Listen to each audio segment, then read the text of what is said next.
surga kepalungan, kaya menjadi miskin. Yesus datang menyelamatkan. Dari tempat yang mulia ke salib kasar dan keras, Yesus datang dan korbankan hidupnya. Kasih penebusan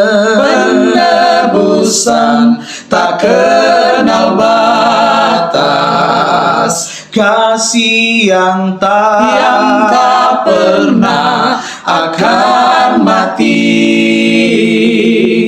Jiwaku kelak nyanyi sepanjang zaman, memuji kasih yang maha tinggi.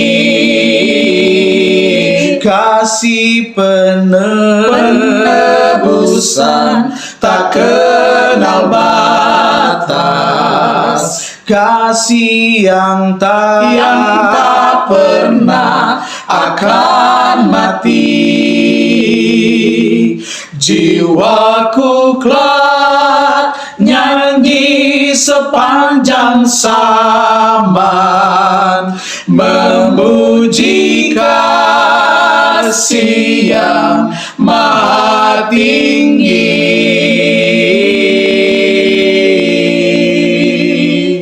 Salam sejahtera untuk kita semua. Kita akan awali ibadah kita lagi pada saat ini dengan memulaikannya dengan doa.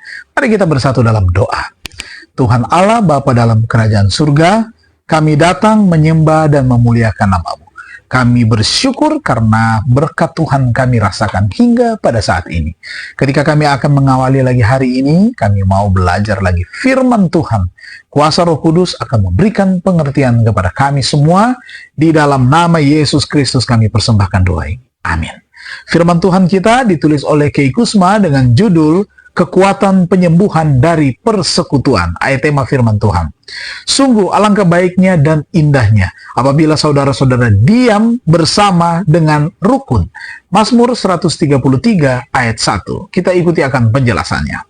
Dalam bukunya Love and Survival, Dr. Dian Ornish yang dikenal karena karyanya dalam membalikan penyakit jantung, menulis tentang kekuatan cinta dan keintiman dalam proses penyembuhan.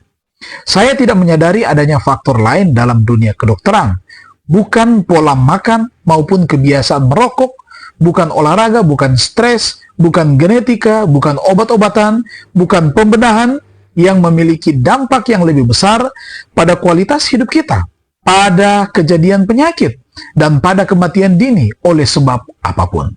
Dia melanjutkan dengan mengatakan bahwa kesepian dan terisolasi meningkatkan kemungkinan seseorang terlibat dalam perilaku berbahaya seperti merokok dan makan berlebihan, sehingga kita bisa terkena penyakit tertentu atau meninggal sebelum waktunya.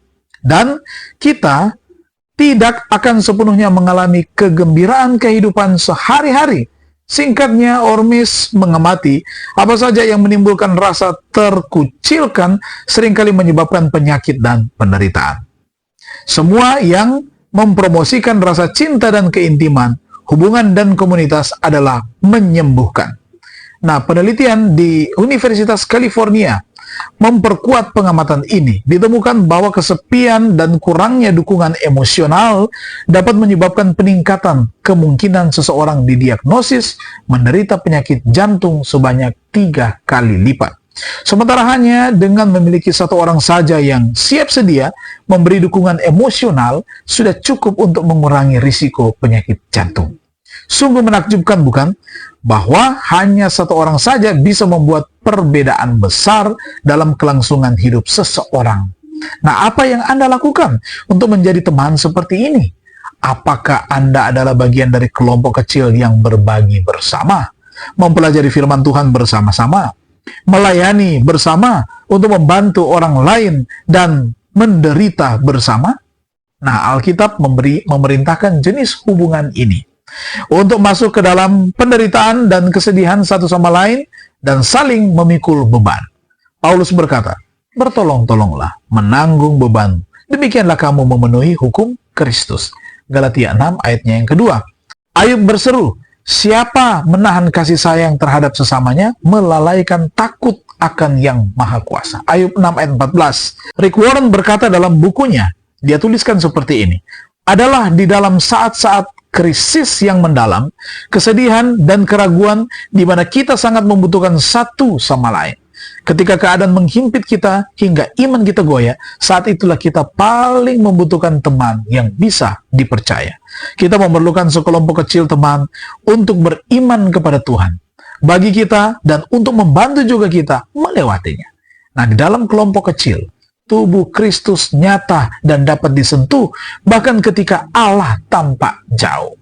Jika Ayub menderita di lingkungan Anda atau gereja Anda saat ini, apakah Anda akan menjadi teman yang akan memberi dia persekutuan erat yang dibutuhkan untuk meningkatkan peluangnya untuk dapat bertahan dan maju? Saudara-saudara, kekuatan penyembuhan ada pada persekutuan bersama. Mari kita berdoa. Bapa di surga, firman-Mu menguatkan iman kami lagi pada saat ini. Untuk kami boleh saling peduli satu dengan yang lain. Menguatkan satu dengan yang lain di dalam persekutuan. Berkatilah kami sepanjang hari ini, lindungilah dengan malaikat surga, dan akhirnya kami dapat lewati lagi hari ini dengan baik. Kami merasakan berkat-berkat Tuhan. Dalam nama Tuhan Yesus kami persembahkan doa ini. Amin. Terima kasih Tuhan memberkati kita semua.